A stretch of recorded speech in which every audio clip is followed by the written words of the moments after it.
they've tried to duplicate what is on this shroud. Yeah. The only burial cloth in existence that has an image, and a well-defined image, I might add. This is Touched by Heaven. Everyday encounters with God. Those moments when heaven and earth collide. And we see God. We see His hand reaching out to us, attempting to get our attention, inviting us into a closer relationship. Here we share stories of encounter with angels, divine interventions, prophetic dreams, near-death experiences, visions, big and little God incidents. I'm your host, Trapper Jack. Got a song this week.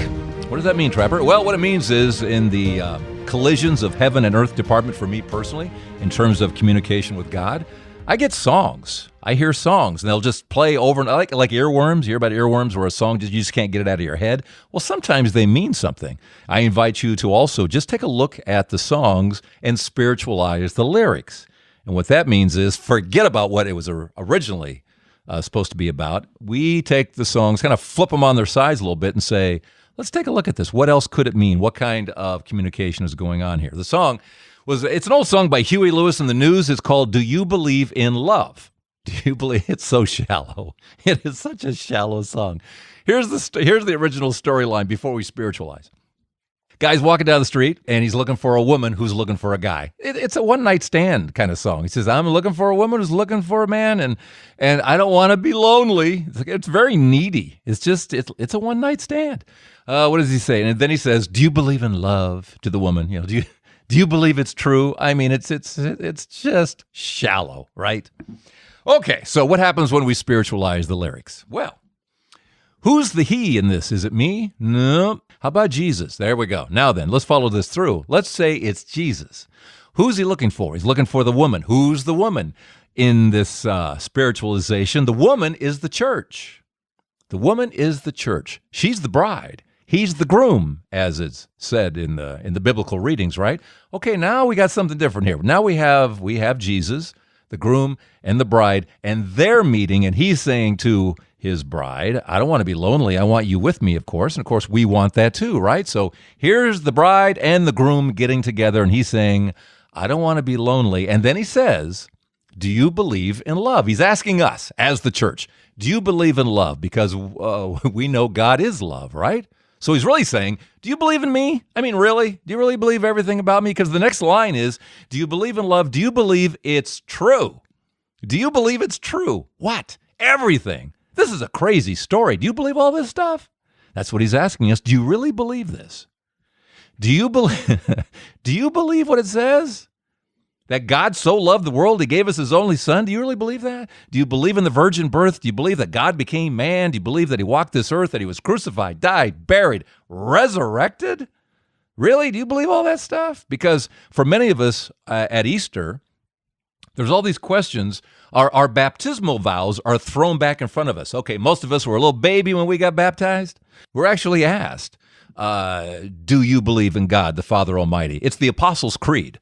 Do you believe in God the Father Almighty? Do you believe in Jesus Christ, his only Son? Do you believe in the virgin birth? Do you believe in the Holy Spirit? Do you believe in the crucifixion, death, burial, resurrection? Every one of those things. And we respond with, I do. Hey, it sounds like a wedding, doesn't it? Between bride and groom? We keep saying it over and over again. I do. Do you reject Satan? I do. You have to believe in Satan then too, because Jesus did. He talked about that. What else is? Do you reject sin? And you go through this series of I do. Here's the bride repeating over and over again to the groom, I do. I mean it. I do believe all of this. Because that's what the symbolism is great. It goes from this really shallow song, one night stand, to Jesus and his church connecting at Easter saying, yeah, I believe all of it. And then the next part of the song, we have Jesus saying to his bride, us, then take my hand, and I'll take your heart. What's he going to do with our heart? Well, he's going to transform that heart. He's going to take that hardened heart and make it squishy, is what he's going to do. He is going to transform us into more loving, forgiving people.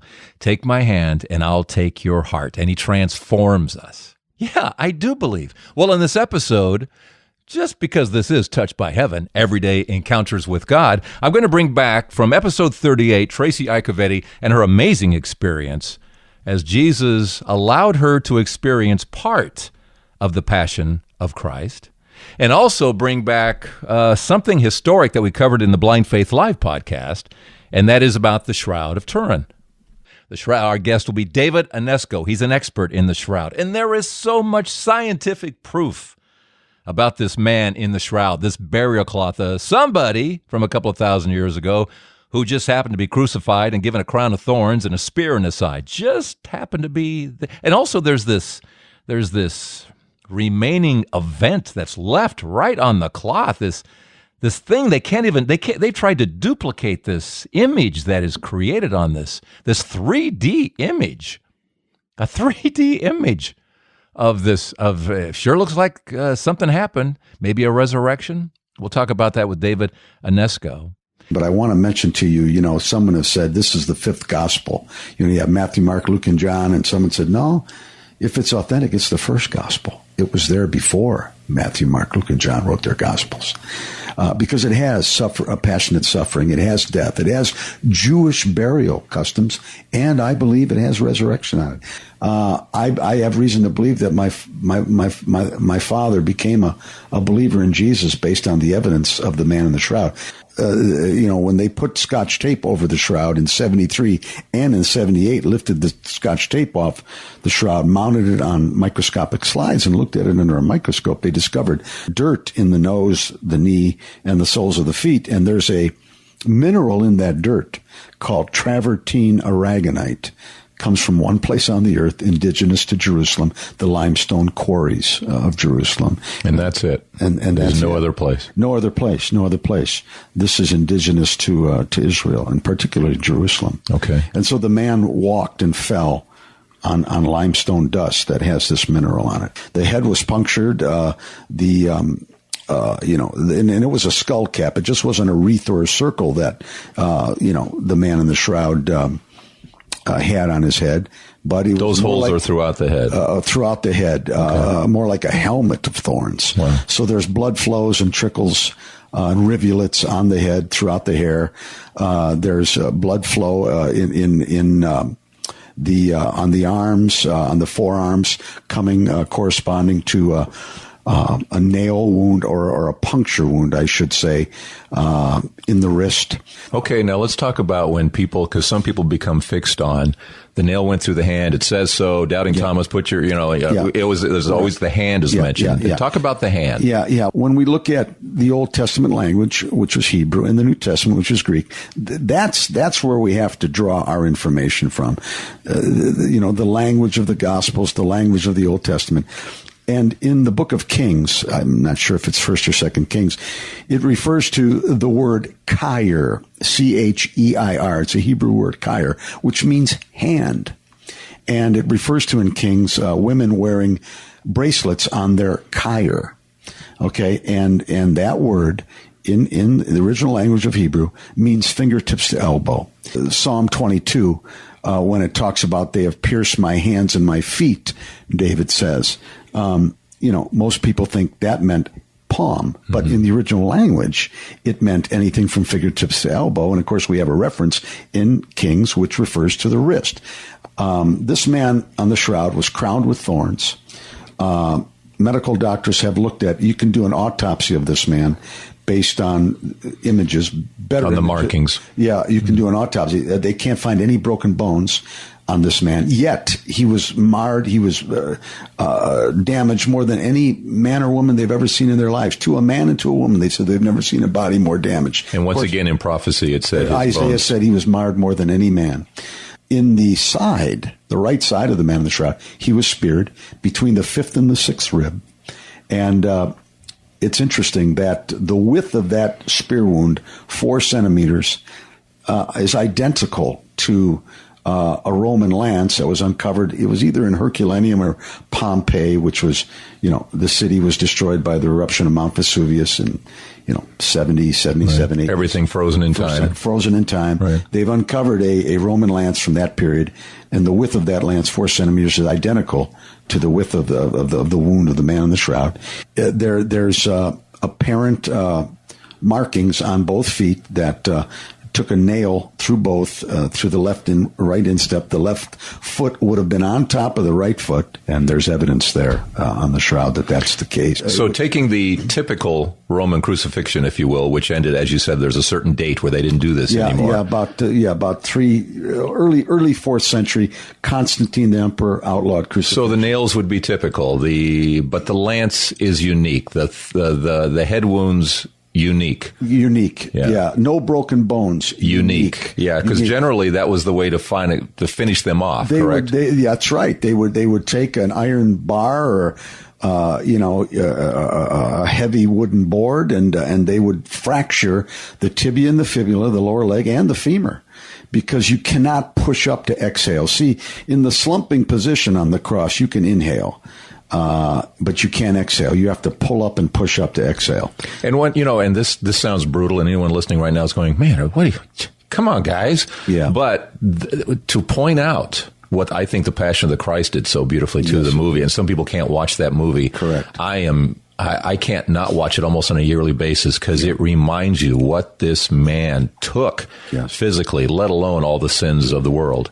Has anyone ever put up with this? This man was already dead and his legs weren't broken. It amazed the doctors who've looked at this. Like I said, you can do an autopsy, that there doesn't appear to be any broken bone. The nose is broken. But that's cartilage. That's cartilage. Not a bone. Not bone. That's right. The bridge of the nose, it appears to be displaced. He's got, depending on who you talk to, between 100 and 200 flog marks on his body, from his shoulders down to his ankles.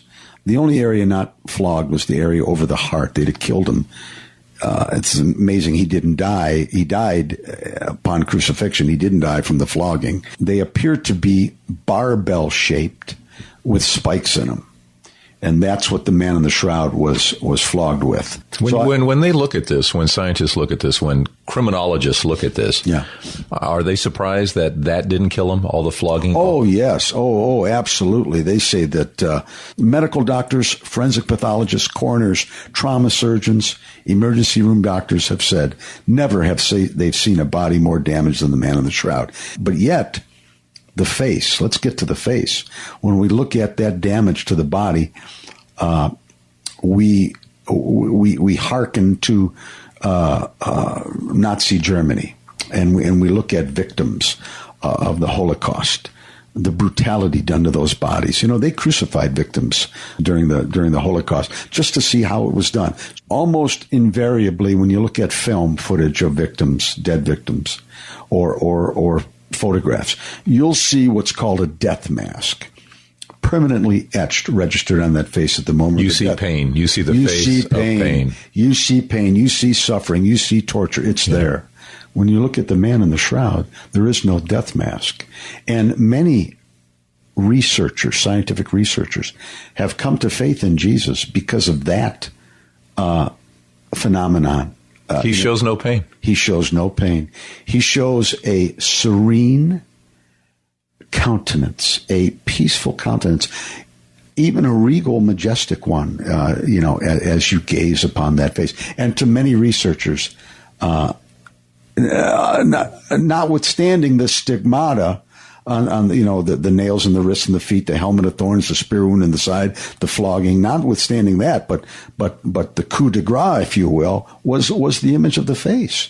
How could that serene image be registered in spite of that brutality? And that kind of brought them to faith in Christ. The Prince of Peace. The Prince of Peace. Yeah. The Scripture says He's the wonderful Counselor, the mighty God, the everlasting Father, the Prince of Peace. And it appears to be registered on the face of the man in the shroud.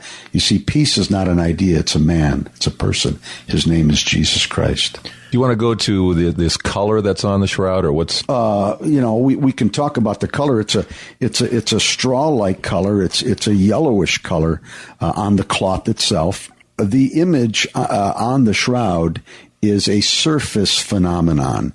If you look at the cloth under a microscope, and you can obviously see threads, and you can see fibers coming off those threads. Actually, a fiber which is from the shroud is less in diameter, circumference, than a hair on the back of your arm, probably 1/10 the size.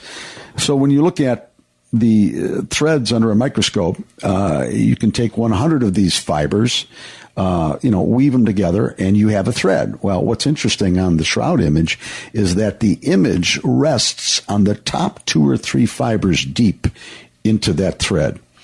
It doesn't go all the way through 100 of these fibers that make up the thread. It's only on the top 2 or 3. The fibers beneath those top 2 or 3 are pure white, pristine. They have not been chemically. Point being is that if you tried to paint this on, couldn't do it. It would go all the way through. It would cake from one thread to the next thread. There'd be cementation. Yeah, there would be a gluing factor. This is something that happened on each thread individually and only so deep. Only so deep. Very, very tips of the thread, the top of the thread, 2 or 3 fibers deep of 100. This color, this yellowish color. It's just called like a premature aging, which if you put a newspaper in sunlight, come back 2 hours, it turns yellow. And so whatever created the image, and it's an oxidation and dehydration of the fiber, some kind of a chemical process, a chemical reaction, and we don't know what the catalyst was that created this chemical reaction,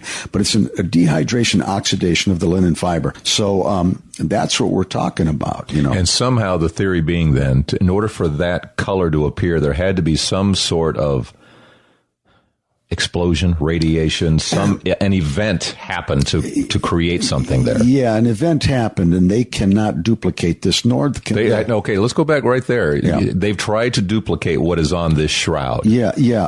This obviously is the only burial cloth of its kind ever that's ever been uncovered anywhere that has this effect on it? The only burial cloth in existence that has an image, and a well-defined image, I might add. Mm-hmm. Of course, there are thousands of burial garments in the world, mummies, tuts, pharaohs.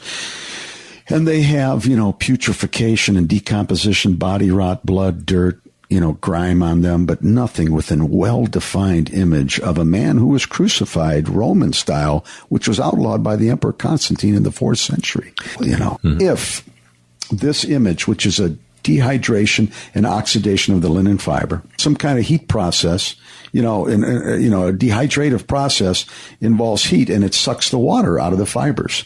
So the water was sucked out of the fibers by some kind of dehydration process. So some kind of light and or heat process,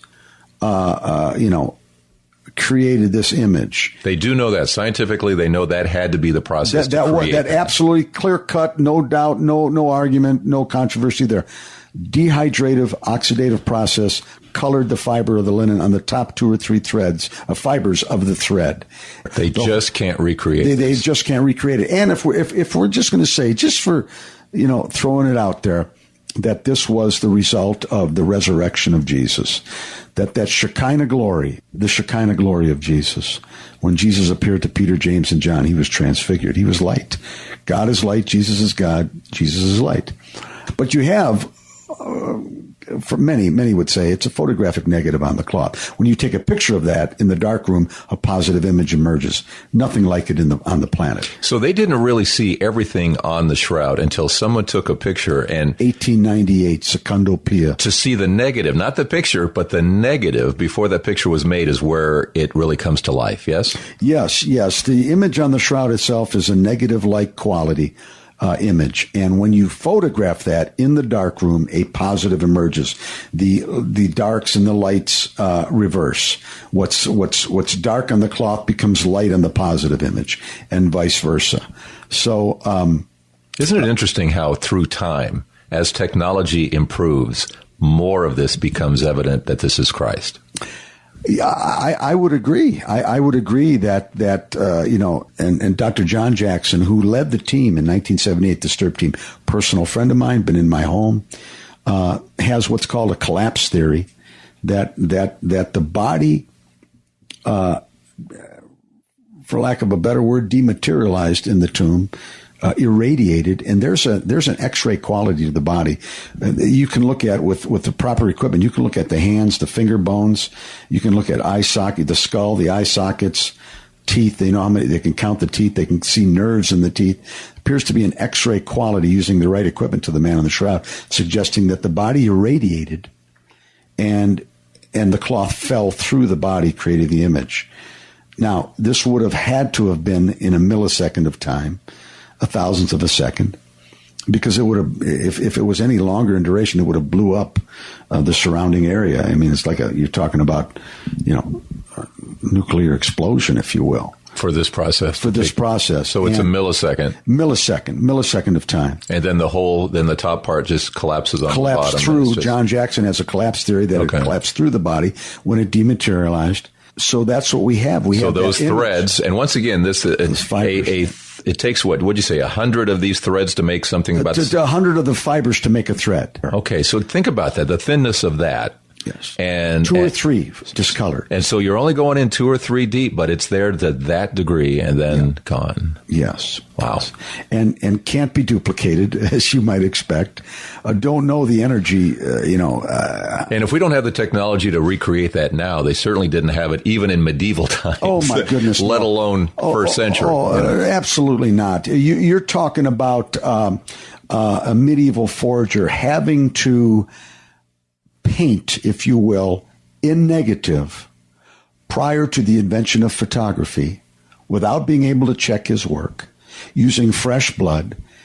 And I believe the shroud is for today, those who need help, maybe in their belief or in their unbelief, to come to the cross, that there exists and there's extant in the world today an object, an archaeological site, if you will, of the cloth that wrapped the body of Jesus, and it presents the gospel to those who need a little more than what they read in God's word.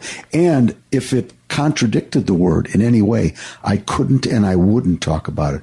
But rather than contradict the word, it affirms the word. Well, God bless you, David Onesko, for what you do and how you've been driven for 30 years. There's no question this is God-driven. So yes. God be with you and continue to be with you as you share the truth and the search for truth. And as time goes on, as I say, the science is showing us the way. And that's the beauty of this, because there's no separation of God and science, no matter how some try to disconnect. It's just further proof through science. Well, thank you, Philip, and thank you for the opportunity to be with you this morning. And I want to make sure everyone, if you want to find out more about the Shroud, about David, and contact David, website again is manintheshroud.org.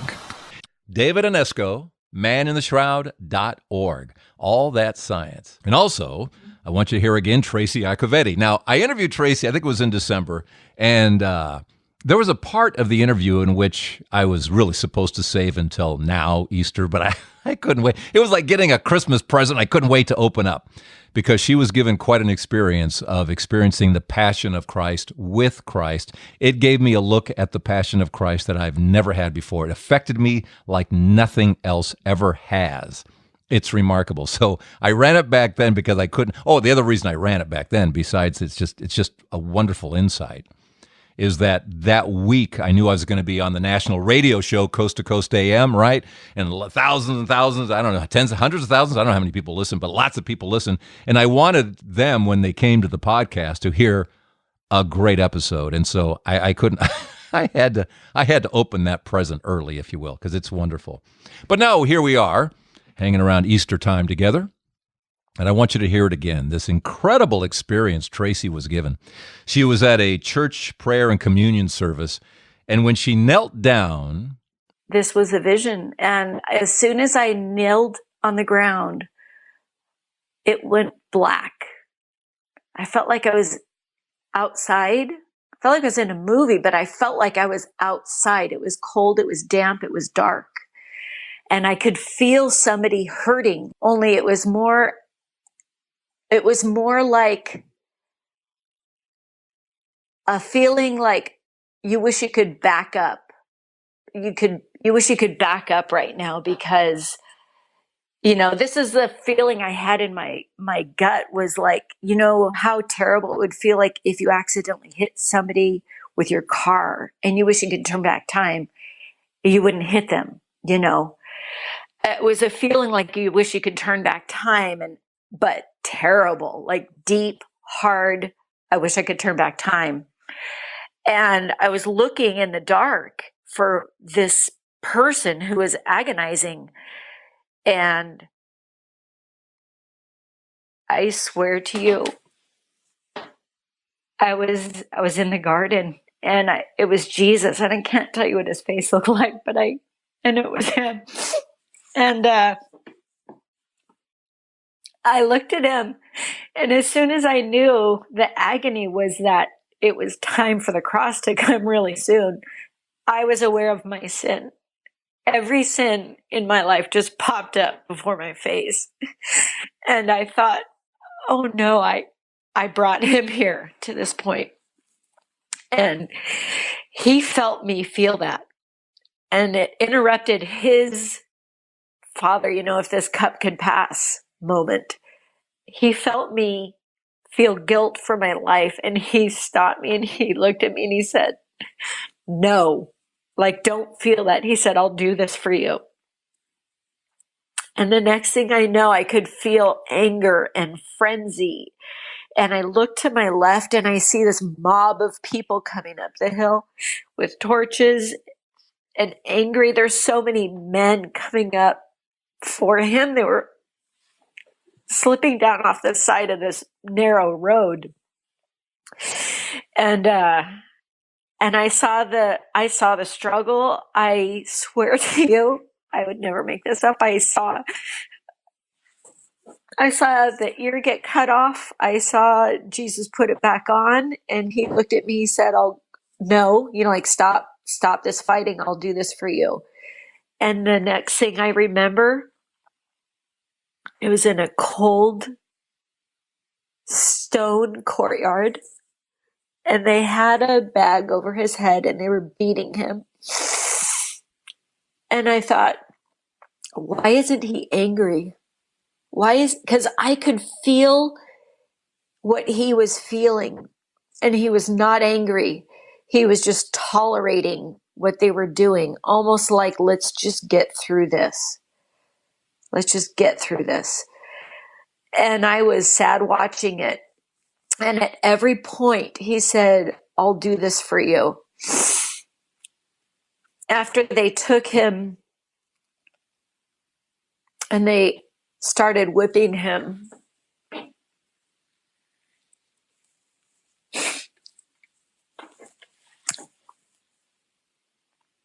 it was like every lash that he took, his heart was that he was pulling it off of us. He was so happy to take it off of us. It was like one less for them. One less for them.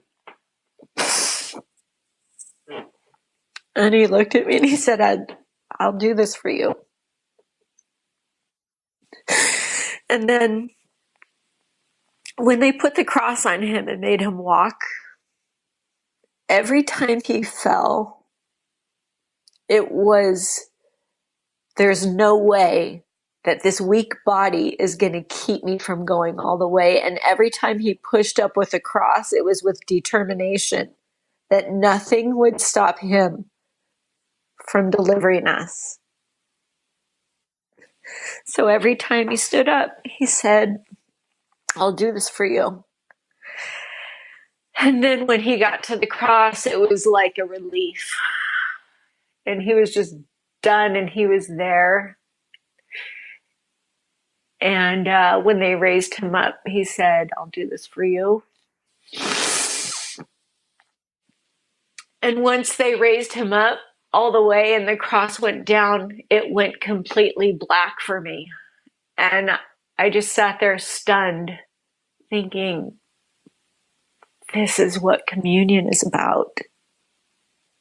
This is what communion is about. I never saw it that way before. And I just sat there stunned at how much he's done for us and his heart at every step of that. And as I was sitting there with my communion in my hands, just thanking him for everything for that weekend, everything he's done, it started getting light, and I realized, ooh, they're turning the lights on. I better take this communion, because with your eyes closed, you can tell when the lights are coming on. So I thought, well, I should hurry and take this communion. And yet it kept getting brighter and brighter, and it was actually still the vision. And it was daytime, and he was standing in front of me, smiling.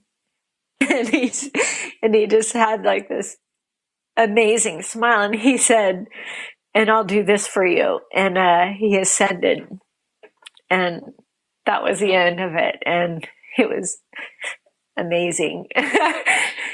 And that was it. And I just left that retreat a different person. Grateful that I would be able to feel what he felt like for us through every station, you know? It was love. It was compassion for us. It was never angry at the way they were treating him. It was like, let's just get through this. Let's just get through this. But so unbelievable, the feeling when he was being whipped. I could feel the pain, but I could also feel him saying, that's one less for them. He loves us so much. Oh, You saw the resurrected Christ too, then. unbelievable. Why, Lord? I mean, like, I'm a mess. I don't know why. Watching him crucified. You actually get to see the nails go into him? Yeah. You saw that part too? Yeah. Everything. Tell me about that. Tell me about the part where they're nailing nails into his body. Pain. It's not like, he was God, but he was man. So he felt everything. But his heart was never, his heart was, Father, forgive them. They don't know what they're doing. If we knew who he was, we would have never done that. And, he felt the pain. But at that point, what I was feeling from him is, I'm almost done with this. Almost done with this torture. It was never anger towards anybody, ever. There was times of pain, but, the biggest shock for me was when he was being beaten, because I was indignant. How can they do that to God? And why aren't there angels just getting these people? Why is there such peace? And why is he just still and just letting it happen? Why isn't he mad? Because this is what he had to go through for us. And the biggest one was the eye-opener. Well, each one was big in its own way, but when he was being whipped and he was saying, that's one less for them, one less for them. Every whip on him was pulling punishment off of us. By his stripes, we are healed. And then when he was pushing up with the cross, like there's nothing that's going to stop me from going all the way for them. Determination. So his heart, is just so for us. How much does he love us? Look at the cross. His arms are outreached. It's like, how much more could anybody do? No more. Wow. You just changed people with that one. People just changed with that one. What a gift. What a gift for you, for all of us. It is a gift. Thank you, Lord. I just don't even get it.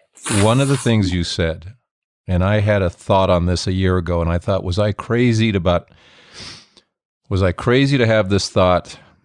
And that was his joy. His joy in the pain, his joy of what he was doing. He was happy to do it for us. Happy. Maybe you said happy, but it was like he was happy to do this for us. Determined. You said the word determined. I'm taking this. So determined to take that cross and those whippings and the beatings. I'm getting through this. I'm getting through this one. And don't worry about it. I got this. I got this for you. I got this for you. I'll do this for you. Every one of us the same. No partiality. Nobody's favored over anybody. He just wants us all back. And that's the thing, is like with each station, there was just a different feeling that I never could have known, but just determination to stand up again,